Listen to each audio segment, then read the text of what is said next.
تو یہ وہ نقش بندی یا سلسلہ ہے جس پہ چل کے ایک نہیں دو نہیں لاکھوں لوگ اللہ تک پہنچ چکے ہیں، اور آج سے سینکڑوں سال پہلے جیسے اس میں جان تھی، آج بھی اسی سلسلے میں وہی جان موجود ہے۔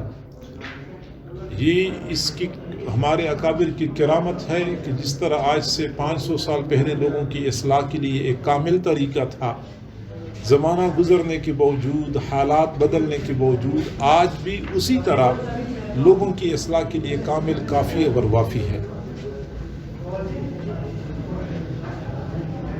لیکن ایک بات ضرور ہے کہ دنیا کی نعمتیں بندے کو بغیر محنت کی بھی مل جاتی ہیں، دینی نعمتیں محنت کے بغیر بندے کو نہیں ملتی۔ انلزمکموہا وانتم لہا کارہون، کیا یہ ہدایت ہم تمہارے ساتھ چھپکا دیں اس حال میں کہ تم اس کو ناپسند کرتے ہو؟ یعنی اللہ تعالیٰ کسی کے ساتھ ہدایت کو چھپکاتا نہیں ہے، طلب کے بعد کہیں جا کے پھر بندے کو ہدایت ملتی ہے، اللہ کا قرب، اللہ کا وصل ملتا ہے۔ محنت کرنی ہوتی ہے، پھر آگے اللہ تعالیٰ نے بندے کو اپنے تک پہنچانا ہوتا ہے۔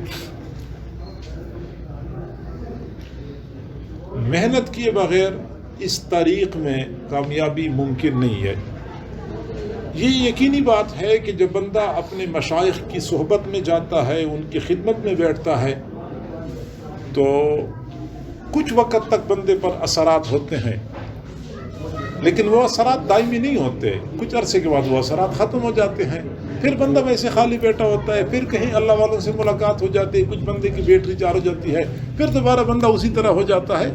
یہ کام اس طرح نہیں چلنا ہوتا، یہ کام یوں چلنا ہوتا ہے کہ بندہ مسلسل چلتا بھی رہے اور محنت بھی کرتا رہے۔ گاڑی کے اندر بیٹری ہوتی ہے، یہ بیٹری اگر آپ بجلی سے چارج کر لیں اور گاڑی کے اندر چارجنگ سسٹم نہ ہو تو کچھ عرصے تک تو چل جائے گی، بعد میں خود دوبارہ بیٹری ڈاؤن ہو جائے گی۔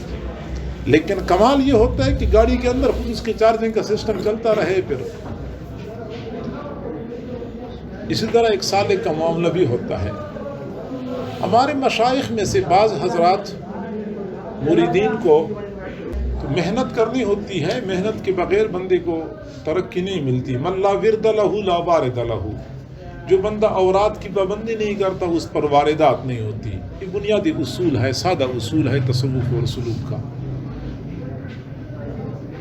اب اکثر سالکین کا یہ مسئلہ ہوتا ہے کہ پہلے تو بیعت نہیں کرتے، بیعت کر لیتے ہیں، پھر بعد میں اوراد وظائف کی پابندی نہیں ہوتی، اور اگر کرتی بھی ہیں تو ان کو ماحول نہیں ملتا۔ ماحول نہ ہونے کی وجہ سے کوئی ایک ہفتہ زور لگاتا ہے، کوئی 10 دن زور لگاتا ہے، کوئی 1 مہینہ زور لگاتا ہے، پھر زور ختم ہو جاتا ہے۔ فرصت ہوتی نہیں ہے کہ بندہ شیخ کی صحبت میں بار بار جاتا رہے، وہ فرصت بھی نہیں ہوتی، ماحول بھی بندے کو نہیں ملتا، تو نتیجہ یہ نکلتا ہے کہ ایک مرتبہ کوشش کرتا ہے، مہینے بعد وہ تھک جاتا ہے، پھر دوبارہ کوشش شروع کر دیتا ہے، 2 ہفتے بعد پھر تھک جاتا ہے، آخرکار بندہ مایوس ہو جاتا ہے، مایوسی کا شکار ہوتا ہے کہ شاید یہ میرے بس کا روگ نہیں ہے۔ حالانکہ ایسی بات نہیں ہے، یہ ایک طریقہ ہے اس کا، اور طریقہ یہی ہے کہ بندہ ماحول ہو بندے کے پاس تو آگے بڑھنا آسان ہو جاتا ہے۔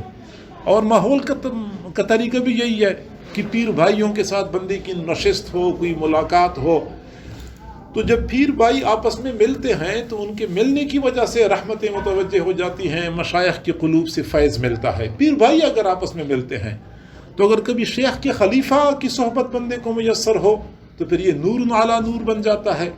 تو مشائخ اپنے شیخ کے خلفاء کی صحبت سے فائدہ اٹھانا یہ پھر انتہائی ضروری ہوتا ہے۔ شیخ سے ملاقات نہیں ہوتی۔ اصول یہ ہے کہ جب باغ بڑھ جاتا ہے تو ایک مالی سارا باغ نہیں سنبھال سکتا، تو اور مالی اپنے ساتھ کام پہ لگا لیتا ہے، پتہ ہوتا ہے کہ مجھ سے اکیلے نہیں سنبھالا جاتا۔ مشائخ بھی یہی کام کرتے ہیں کہ مریدین کا سلسلہ جب بڑھ جاتا ہے تو کچھ لوگوں کو خلافت دیتے ہیں۔ خلافت کا مقصد یہ ہوتا ہے کہ آپ بھی کچھ لوگوں کی رہنمائی کریں، یہ ان کا مقصد ہوتا ہے۔ تو جس کے اپنے شیخ کے ساتھ ملاقات بھی نہیں ہوتی، رابطہ بھی نہیں ہوتا، تو پھر اس کو چاہیے کہ وہ اپنے شیخ کے فیض یافتہ خلفاء سے رابطہ کرے، ان کے صحبت میں بیٹھے، ان کے مجالس میں شرکت کرے، تو پھر وہی فیض بندے کو ملتا ہے جو شیخ سے ملتا ہے۔ بس بات صرف اتنی ہوتی ہے کہ براہ راست نہیں ملتا، بلکہ خلیفہ کے واسطے سے ملتا ہے۔ بات صرف اتنی ہوتی ہے جیسے ٹرانسفارمر سے تار آتی ہے، بعض لوگ میٹر سے بجلی لگا لیتے ہیں، بعض لوگ ڈائریکٹ تاروں سے لگا لیتے ہیں۔ بات وہی ہوتی ہے، ٹرانسفارمر سے ہی بجلی آ رہی ہوتی ہے، میٹر سے لگاتے ہیں کوئی حساب سے آتا ہے، اگر تاروں سے لگاتے ہیں تو بے حساب ہوتا ہے اور کوئی فرق نہیں ہوتا۔ تو ان حضرات کی جو مجالس ہوتی ہیں ان مجالس سے فائدہ اٹھانا آپ کے اوپر لازم ہے، ماحول آپ کو ملے گا۔ ویسے بھی اگر 2-3 پیر بھائی آپس میں مل جاتے ہیں تو ان کے بیٹھنے کے اپنے اثرات ہوتے ہیں، اپنی افادیت ہوتی ہے۔ اسی طریقے سے ان حضرات کے ساتھ بیٹھنا زیادہ فائدے کا باعث ہوتا ہے، اور بیٹھنا چاہیے، مجالس میں آپ شرکت کر لیا کریں تو انشاءاللہ فائدہ ہوگا۔